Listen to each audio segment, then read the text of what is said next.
Well, hey guys, welcome back to the podcast. I have got my good friend, Ben Azadi. He's got a great new book coming out, Keto Flex. If you're not familiar with Ben, you got to check out his podcast, Keto Camp podcast. And it is fantastic. He's one of the best educators when it comes to ketogenic lifestyle, fasting lifestyle, all the things that I like to talk about. Ben really does a great job of communicating those messages as well. So if you like my podcast, you'll definitely love his. And also his YouTube channel as well. So check that out too. And guys, today we're talking about his new book, Keto Flex. You guys know that I'm huge on keto and intermittent fasting, and Ben really has a great spin with this.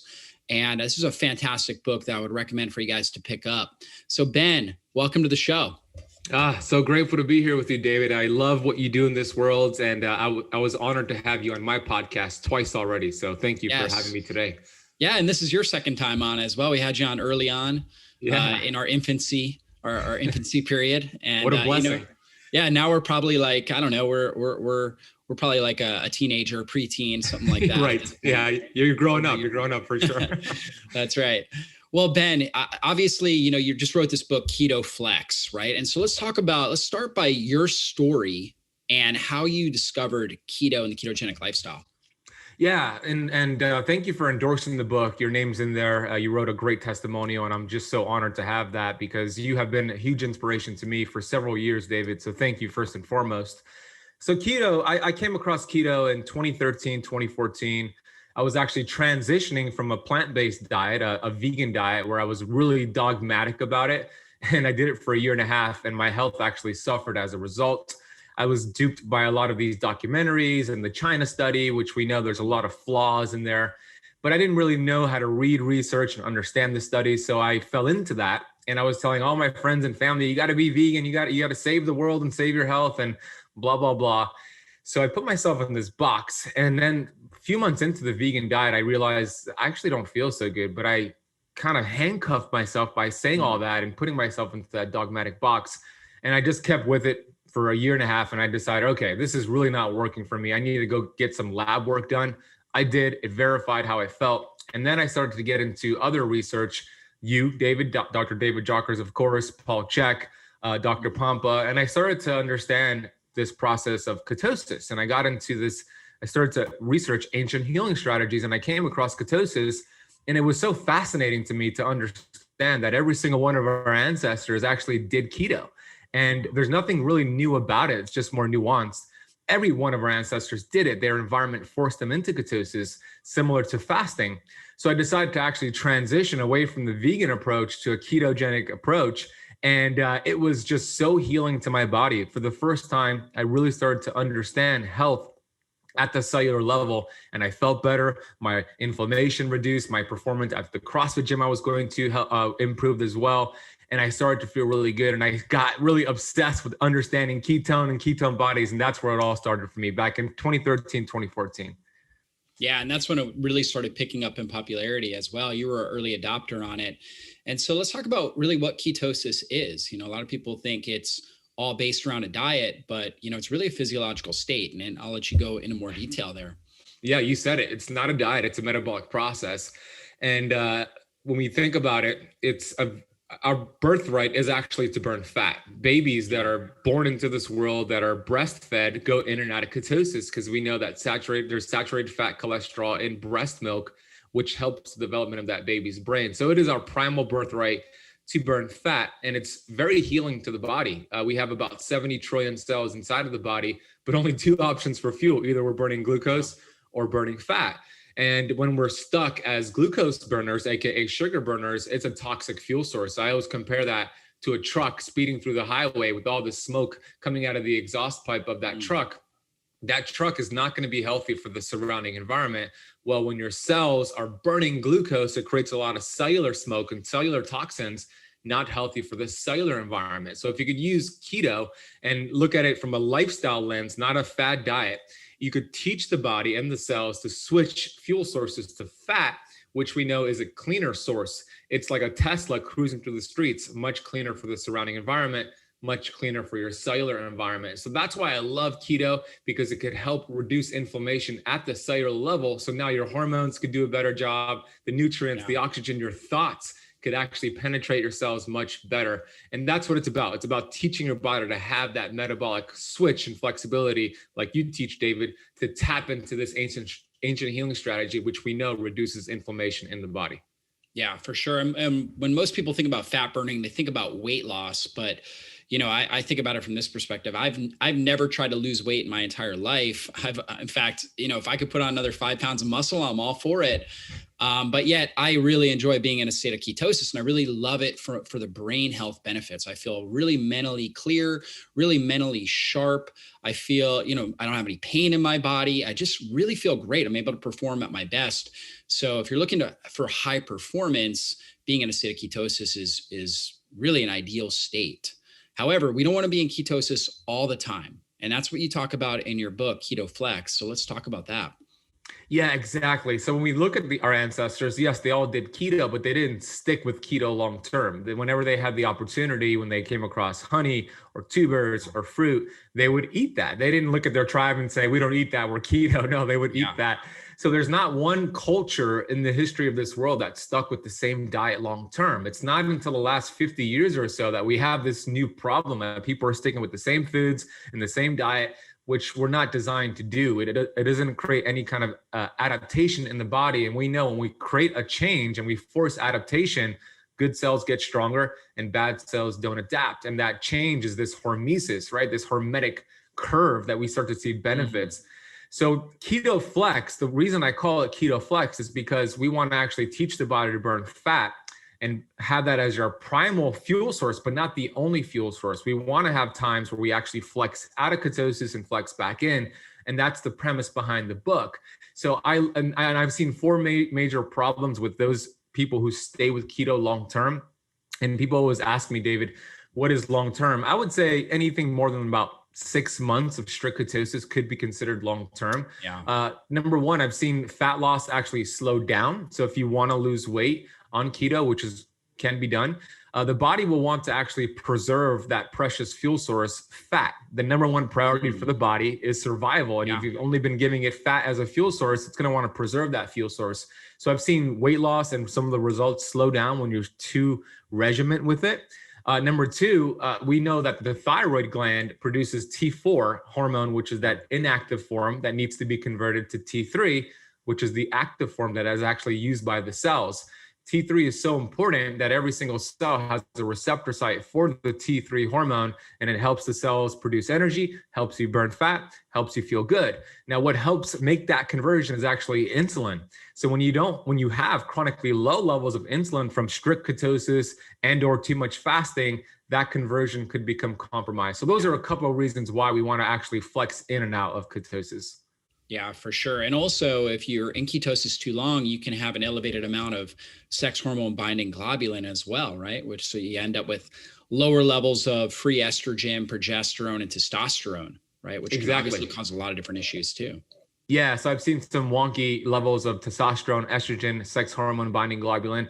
And it's also interesting, I've seen, David, some leptin issues. I've seen, because it's interesting, when you're eating a standard American diet, you can get this leptin resistance. So leptin is that hormone that tells you you're full, stop eating, put down the fork. And then when you transition into a clean keto lifestyle, you get more leptin sensitive. But then when you stick with it too long, you actually create another problem, which is more resistance to the leptin. So what I've seen is having a Keto Flex day, and I could explain what that means. That actually helps activate those receptor sites for leptin and actually makes it more sensitive. Yeah, exactly. That makes sense. And so let's talk about Keto Flex and how you recommend doing this. Obviously most people in our society are dealing with insulin resistance.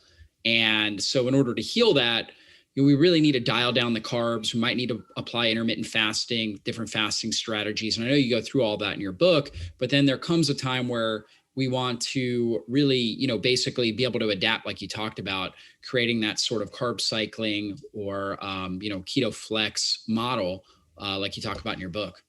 Yeah. And you talk about it as well in your book, Keto Metabolic Breakthrough, which you have behind you. So, in the book, I talk about it. Once you get through the pillars, I have my four main pillars. The fourth pillar, the final pillar, is that Keto Flex pillar. But if you reach that point, which takes you about 60 days, and you still have insulin resistance, type 2 diabetes, some sort of metabolic damage, you could stay a little bit strict for longer as you heal that and throw in those fasts. Like I know that you recommend a 24-hour fast once per week. It would be just transformational. So if you reach that point, you could have a keto flex day, not necessarily with higher carbs. You could have it with higher protein and no fasting. Right. The goal is just to mix it up, activate more of that mTOR, and get that body to adapt to that day. So that's how you would do it if you have some insulin resistance going on at that point. But if you don't have that going on and you want to actually have a full-on keto flex day, there's a different protocols in the book. I'll outline real quick the 5-1-1 rule, which actually Dr. Pompa came up with, and I adopted that and put it into the book. It's a 7-day protocol, and here's how it works. 5 days out of the week, you're going to be eating your keto-friendly meals, and you're going to be practicing your favorite intermittent fasting schedule, whether it's a 16-8 or an 18-6.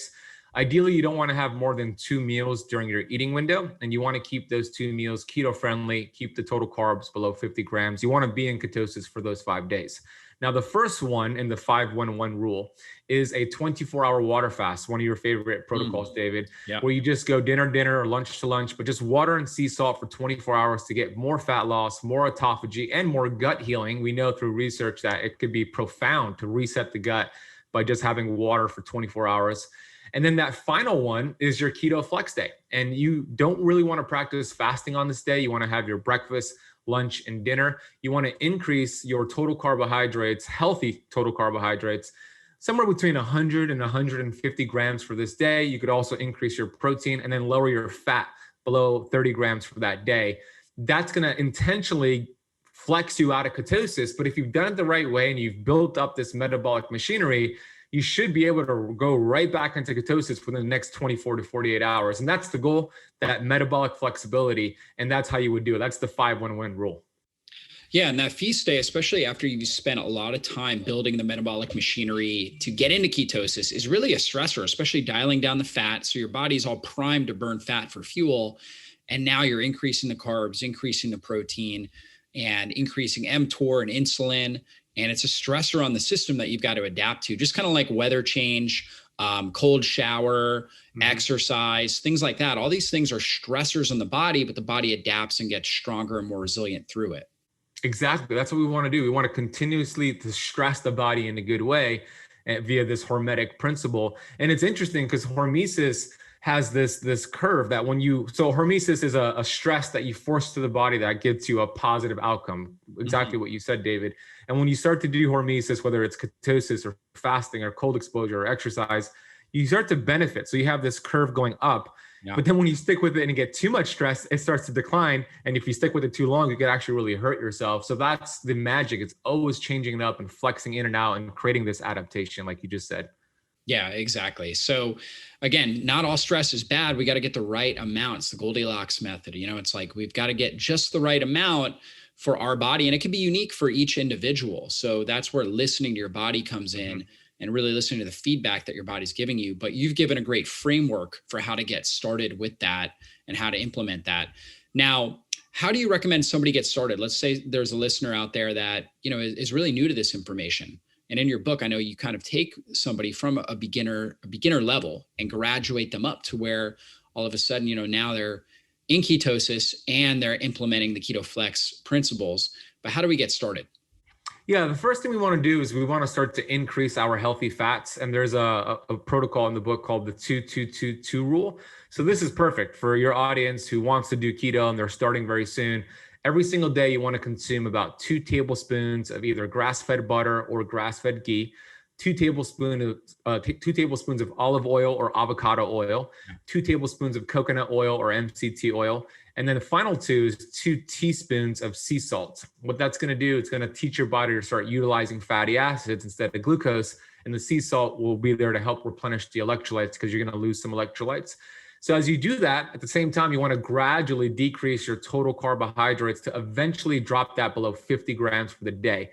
And you should be able to get in ketosis safely without the keto flu, which, as you know, it's really the carb flu, in about 7 to 14 days, no side effects. And that's the best way to do it. Once you get into ketosis after about 14 days, and if you have extra body fat, then I recommend actually tapering down the fat, increasing your protein so your body could get fat from your own fat stores. And that's the best way to start keto. Okay, so you increase the fat, start dialing down the carbs, right? And then once you're in ketosis, then you start increasing protein. Yeah. And then if you have extra fat, dial down the fat a little bit too. Yeah. Right. Right. Kind of tinker with it, figure out where it's best. Now, when do you recommend intermittent fasting and how do you recommend that? I recommend it, and it's in the second pillar, which is called fast. So after the 14 days, then we start pairing intermittent fasting. And the reason I don't like doing it too soon, as you know, it's fasting is like a muscle. And if we haven't developed that muscle via building up this metabolism, it could look ugly. You wouldn't be a couch potato for 10 years and go do a CrossFit workout. So the fact that you're doing keto for 14 days helps build that muscle. So at the same time, I didn't mention this, we want to avoid snacking in those first 14 days. You could have your breakfast, lunch, and dinner. Maybe you do a 12-hour fast. But after that, now you have more metabolic flexibility to go ahead and skip that breakfast and go about 16 hours and feel good while you do it. Something else that you talk about all the time, David, is the bitters. I know that you're a big fan of supporting the liver. So I have a whole list in my book on why we want bitters to help stimulate bile from the liver and help break down that fat. That's going to be very important as well. The bitters are going to be key, especially if you don't have a gallbladder. And let's face it, so many people have beat up that soccer mom liver that does everything for us, from medications to processed foods and alcohol and toxins. So we want to support it. And having some bitters or even taking ox bile could really help you support the liver, produce healthier bile, and to break down that fat, especially in the beginning. Yeah, that is so important because a lot of people will increase their fat and they'll feel bad, right? So they'll get constipated or they'll have greasy stools. They'll be itchy. They'll have itchiness on their skin. Sometimes they'll break out with acne. These are all signs that, acid reflux, another one. These are all signs, again, that they're not producing enough stomach acid and bile, and those bitters really come in and naturally stimulate the vagus nerve and production of stomach acid, stimulate the bile release. It's all an orchestrated machine in your digestive system. And when one of those pieces is off, you're not going to feel as good when you're eating these types of foods when you start to change around your diet. So yeah, bitters are so critical. I'm glad you implemented that in the book. And that's a huge thing. A lot of people in the keto world really don't emphasize that or talk about that. And you see a lot of the diets and it's just, bacon and eggs and lots of cheese and things like that, which, these kinds of foods, can be beneficial from the perspective that they don't spike your insulin levels, right? And they provide nutrients. However, they can be tough on the digestive system. And so many people have already overwhelmed their digestive system. So I'm really glad that you focus in on that. Yeah, absolutely. You're so right. And not a lot of keto educators are speaking about the liver and the bile and the bitters. Yeah. Something else that I recommend, especially in the first 30 days, or if you've hit a keto plateau, is to remove cow dairy, at least for 30 days, and maybe switch over to like a sheep or a goat. And this might be a little bit difficult. A lot of people give me heat because of this recommendation, but I do recommend maybe eliminating for 30 days spinach and almonds, which are higher in oxalates and anti-nutrients, which I've seen just removing that for 30 days has tremendous benefits to heal the gut and reduce inflammation. So actually in the beginning, I recommend for those first 14 to 30 days to remove the cow dairy, the spinach, and the almonds, and let your body actually reduce inflammation. And then you could slowly introduce it back in because it can have a hormetic stressor. But if you already are going through so much stress right now in the gut, you have leaky gut, it's going to be a good idea to avoid that for a short period of time. Yeah, that's a big one. There's a lot of keto recipes with almond flour, right? Almond flour is like a concentrated dose of oxalates. And for some people, they handle that just fine. But obviously there's a lot of people out there, again, that have compromised digestive systems, and oxalates, we typically hear about oxalates when it comes to kidney stones. Calcium oxalate stones are the most common form of kidney stone, but they can cause a lot of pain in the body as well. And you normally have a bacteria in your intestinal system, Oxalobacter forminges, that will eat them. However, it's real fragile, that bacteria. And if you've taken antibiotics or consumed a lot of meat and dairy products that have antibiotics in them, you may have decimated your levels, and then you don't metabolize the oxalates well. And now they end up causing more irritation in the gut. They get out in the bloodstream from leaky gut. You guys have heard of that.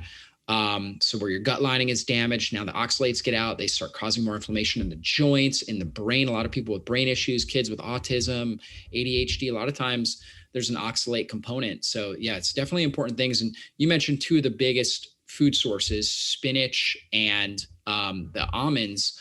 Definitely big sources. Some of the other ones are actually sweet potatoes, believe it or not, are higher in oxalates, which is unfortunate. It's a great cycling food. And we still recommend it. It's not like you have to get rid of these foods.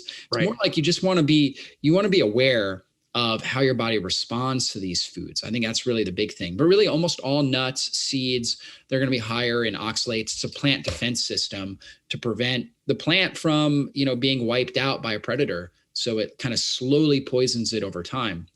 And speaking of that, I know that you've experimented with a carnivore diet as well. So let's talk a little bit about that. Yeah, so I did experiment a couple of times with carnivore. Last year, I did a full 40 days strict carnivore, and it was really fascinating. Now, up until that point, I had read and heard so many interesting anecdotal evidence on what carnivore can do for inflammation and just to help heal the gut. But I wanted to recommend it to my Keto Camp Academy members, but I needed to do it first and live it to lead it. So I decided to do 40 days straight. I did a whole bunch of lab work on day one. A full on panel was a $3,500 panel on day one. And then I did 40 days of strict carnivore. And then I did that same panel on day 40. So a few things I noticed throughout the 40 days. Number one, my energy levels were so much better. My heart rate variability increased. My sleep scores increased via the Oura Ring. My deep sleep increased. My REM sleep increased. All of my scores improved. My skin complexion got better. I lost some extra body fat that I was, that was beneficial. And something else was I have Raynaud's, which is an autoimmune disease, and I've had it for my entire life. And, I was not healthy for most of my life. I had mercury poisoning, mold exposure, and I was also obese. So I turned on that autoimmune gene, and I'm dealing with it to this day. But before I did carnivore, I would get a flare up just every single day from my Raynaud's, and it would be either with really cold hands that might turn white and blue, or when I actually ate a meal, my hands would get really hot and inflamed and swell where I have to take my ring off my finger.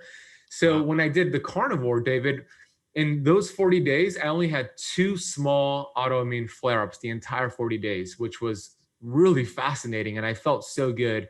And then let's talk about the lab work.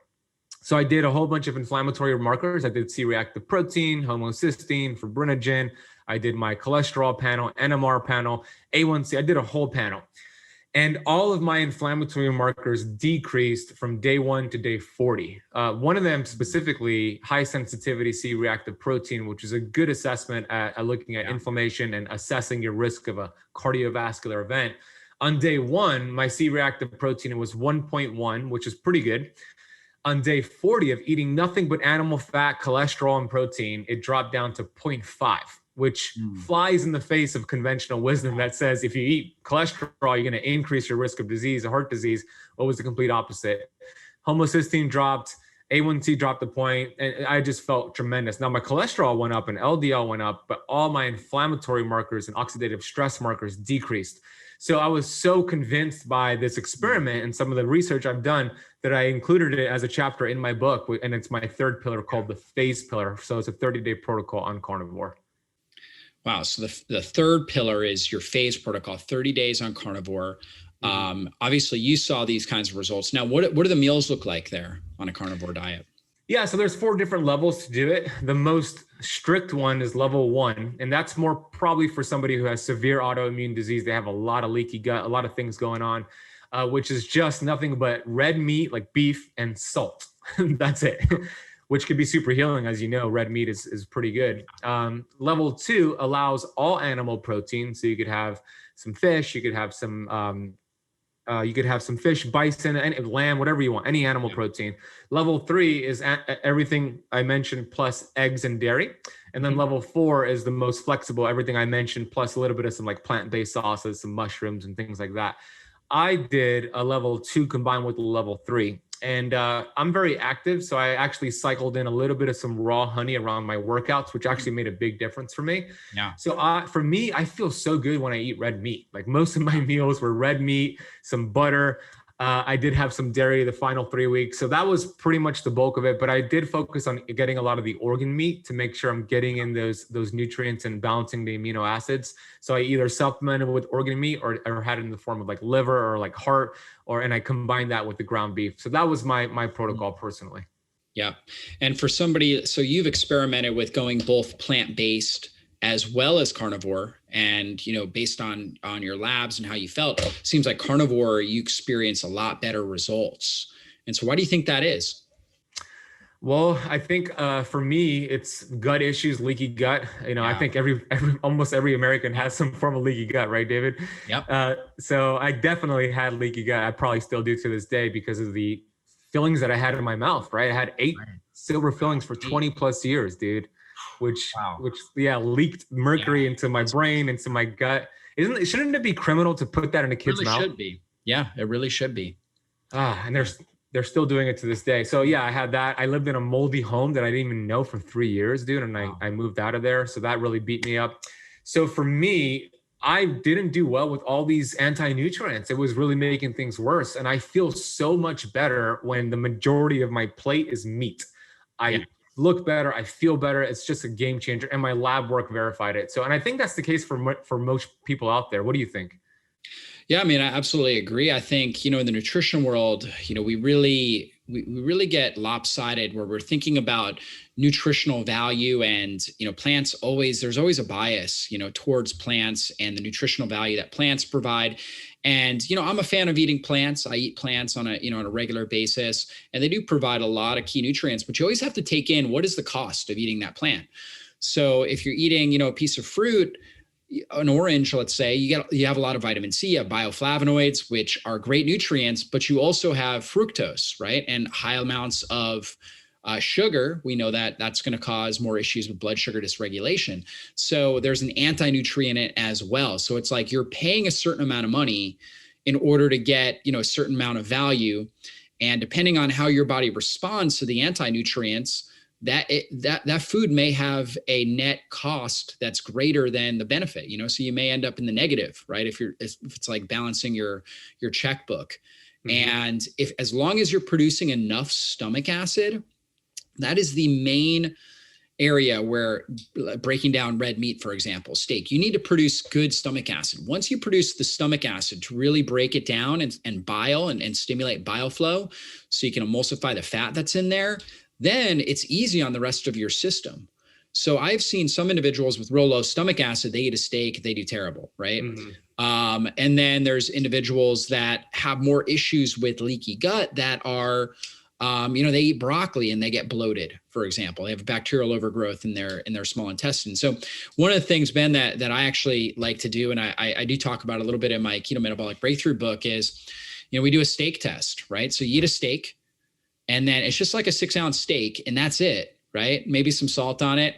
And then you see how you feel over the next 3 or 4 hours. If you feel great, you're producing enough stomach acid. If you feel really, really bad, and the food's just sitting there, you have acid reflux, you're not producing enough stomach acid. So there are things we can do to help address that.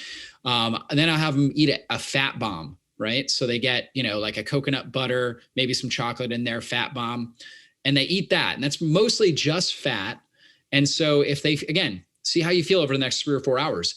If you're feeling bloated, acid reflux, having unwanted symptoms, a lot of fatigue, you're not producing enough bile.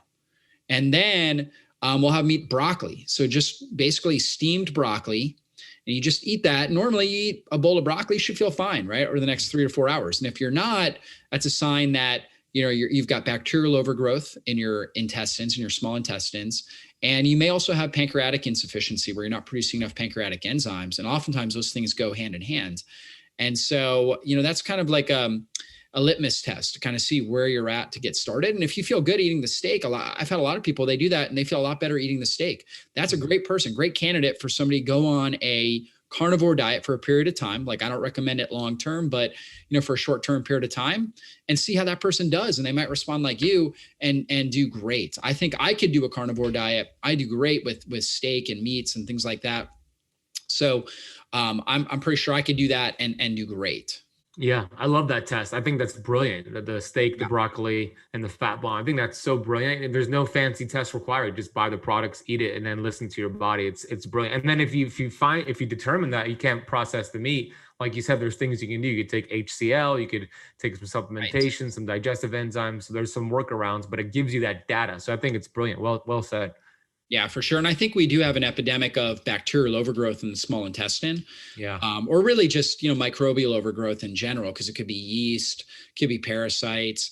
And so what happens there is those things start to ferment the food before our body's able to really break it down and absorb the nutrients.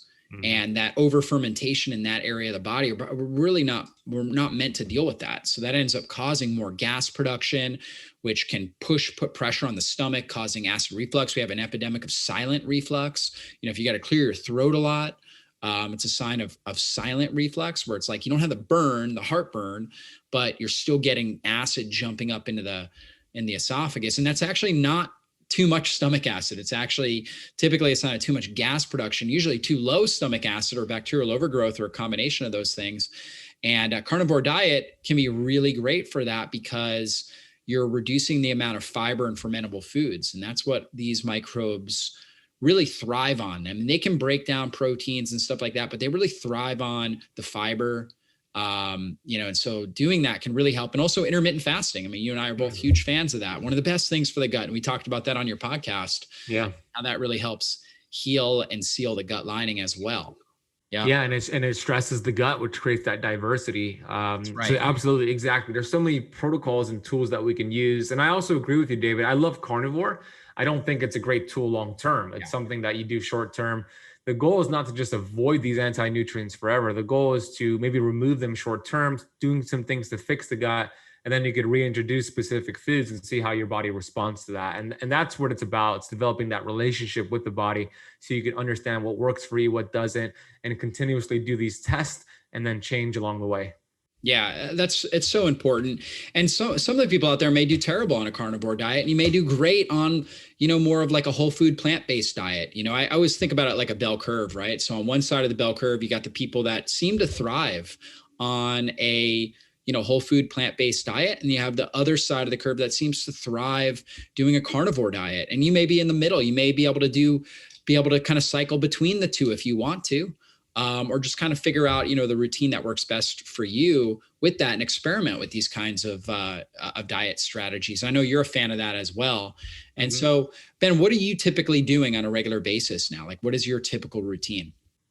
Yeah, I typically fast until the afternoon. I do have some coffee in the morning, some high quality, organic, shade grown, mold free coffee. I'll usually put a little bit of some butter, grass-fed butter or ghee in there, and a little bit of some MCT oil and some sea salt, and I'll blend it together. Like I have that right here since we're recording in the morning. I'll usually have that about an hour and a half after I wake up. As my cortisol begins to drop, that's when I have it to get more bang for the buck. I do the same thing. I do the same thing. Oh, yeah? I drink 2 cups. I've got to drink 2 cups of herbal tea before I drink coffee. Awesome. That's always my rule. So usually it's about an hour and a half, 2 hours or so. And it works great. Yeah. So very similar routine there. So yeah, hour and a half after I wake up, I'll have that, and I'll kind of sip it for the next 2 hours or so. Like this is from 2 hours ago. It's not done yet. And then I'll fast until usually 3 or 4 p.m. in the afternoon. Then I'll break my fast, usually with some meat. I'll break it with some meat, sometimes with some like cashews or something like that. And then I'll have another big meal around 5:30, 6 p.m. I don't like to eat too late at night, too close to bed. And that's a normal routine for me. Of course, sometimes I'll listen to my body, and if I start to feel really hungry and I feel like I want to eat something around noon, I'll eat something around noon. I'm not sticking to the same schedule every single day. I'm very flexible. And I think that's important, to always mix things up and not eat the same foods every day and follow the same fasting schedule every day. I think that'll lead you towards a path of frustration and a lot of stalls. Yeah, that's so true. And now, are you practicing like a 5-1-1 where you're doing like a 1 day, 24-hour fast and then 1 feast day? How do you typically try to implement kind of that diet variation? Yeah. So the way that I do that diet variation is through a dinner, right? Because I know like tonight I'm going out to dinner with my fiance now and 2 friends. And that meal is going to be a higher carb flex meal. And then tomorrow I'll go right back into ketosis. So I don't typically do a whole day, but I'll have 2 or 3 of those flex meals per week. And I have this metabolic flexibility that I could have that tonight and be right back in ketosis tomorrow morning. And then, yes, I like throwing in a 24-hour just water only fast, usually on Sunday, no supplements, nothing, just water and salt to get that reset. That's kind of my go-to. Yeah, I do the same thing, Ben. I do my fast is always from lunch Wednesday to lunch on Thursday. So I broke it yesterday. We're doing this interview on a Friday. So that's when I typically do my fast. And then I'm like you, I don't have a feast day, but depending on what my family's doing, I just kind of listen to my body. A lot of times I just eat a ton of protein some nights, especially like days when I do strength training. Or, like for example, every now and then, like every other week or so, we'll do cauliflower pizzas, which have cassava flour, and I just love them. And so that's like my high carb kind of feast there. So yeah, I just kind of listen to my body, and my body's saying, hey, I want more protein. I eat more protein. And other than that, I just try to enjoy life with my family. There are some sources of carbs that my family, I've got kids and a pregnant wife, and so that they're consuming. They consume more fruit than I do. I do like some berries. A lot of times I'll have after dinner, I'll just make like a little berry smoothie with frozen avocado, frozen berries, some protein powder, and just blend that in some MCT oil, some C8 MCT, just blend that up. And it's like dessert for me. That's ice cream. That sounds delicious. What kind of protein powder do you usually use? Yeah, I use bone broth protein. Yeah. Awesome. So just a grass-fed beef bone broth protein that I like, organic. That works great. I love that. Yeah. Bone broth and collagen are usually my go-to. I typically stay away from the whey because I've seen it's very insulinogenic. So maybe around workouts, but not as like a regular protein shake. I agree. Right. So if you're trying to build muscle, perhaps, and you're doing like, let's say you're working out at the peak of your fast, like 16 to 18 hours, which I know you and I think we talked about that in one of our interviews. We're both fans of that. Then right after that workout would be a good time for whey. But other than that, you really don't want to consume it because, again, it is insulinogenic, like you were talking about. Now, Ben, last two questions. What are your favorite keto foods? Let's start with that. Favorite keto foods? By keto foods, I mean high protein, high fat, typically, right? Just lower carb, right? Because really, there's no true keto food other than maybe C8 MCT oil, which turns right into ketones. Right. I love a good ribeye steak, like grass-fed, grass-finished ribeye, or like some lamb chops. Those are usually like my favorite. If I could, I would eat that every single day if I can, but that wouldn't be good for me, right? So that's my go-to. Yeah. I love that. Yep. Any others? I love top five. Oh, top five. So grass-fed beef, grass-fed lamb. I love eggs too. I love like a soft scramble eggs. Of course, pastured eggs. Olives and olive oil are like my go-to. I could take shots of olive oil, real olive oil throughout the day. Yeah. And I also love coconut oil as well. And I typically, sometimes when I want to kind of stay in the fasted state, but I feel like I want to have something, I'll just grab a tablespoon of coconut oil and just have that. And I'll just fast for 2 to 3 hours, which is a great little tip for anybody who wants to have a fasting crutch and extend that fast. So those are my go-to. And then I do love avocados, but it's higher in histamine. So I don't really have too much of it, but avocados are delicious.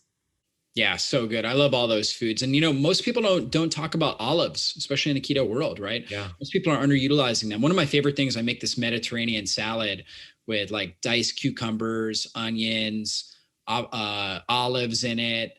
We typically have cheese in there, tomatoes, right? It's just we have artichokes, right? One of the bitters. That's one of our favorites for BioFlow, right? So we got artichokes in there and hearts of palm too. Delicious. So good, right? I love that. I'm coming over, dude. That sounds great. And then we use the Primal brand, Primal Ranch, or Primal whatever their Primal Kitchen. Yeah, Primal Kitchen's Italian dressing. It's so good. Yep. That sounds delicious. Now, what are your favorite things to Keto Flex with? I love the sweet potatoes. I know it's higher in the oxalates, but I love baking some sweet potato and putting a little bit of some like sea salt and olive oil on that. I also love delicious the lesser evil. They have these popcorn, this nutritional yeast popcorn. It doesn't taste like, it doesn't have cheese, but it tastes like it has cheese. So I like getting a big bowl of the lesser evil popcorn with nutritional yeast. And I'll drench actually avocado or olive oil all over that. Oh my gosh, that's one of my favorite things to eat. Oh yeah, it's so good, dude. I also love, like you said, the cassava flour pizza crust. I like that with maybe some like pepperoni on the pizza. That's delicious. Yeah. Oh yeah, so good. Yeah, I think we would get along quite well with our eating plans. We'd had some great dinner parties, dude. Exactly, that's right.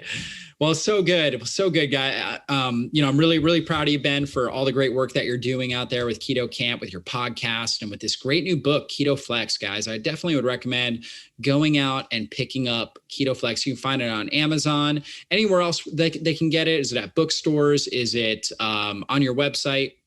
Amazon's the best place. So if you go to ketoflexbook.com, it goes right to the Amazon page. Right now, there's a Kindle available and paperback. And then I'm actually going into the studio tomorrow to start recording the audio. Well, perfect. Well, guys, go out, pick up Keto Flex. And if you don't have my book, Keto Metabolic Breakthrough, they're a great tandem, or my fasting book, great tandem of books. But I know you guys will get so much out of Keto Flex. So definitely check that out. And Ben, any last words of inspiration for our audience? Yeah. And yeah, I would recommend exactly what you just said. When you go to Amazon, add all the 3 books on the cart, get them all together. The Keto Metabolic Breakthrough, the Fasting Transformation, and Keto Flex, buy it together. And you're going to have more information on keto and fasting than most people out there. I mean, you put out such great work. So that could be a great trifecta. So definitely endorse that as well. Final words is that you really surround yourself with people who are going to support you, and your environment is going to determine your future, and your environment determines your thoughts.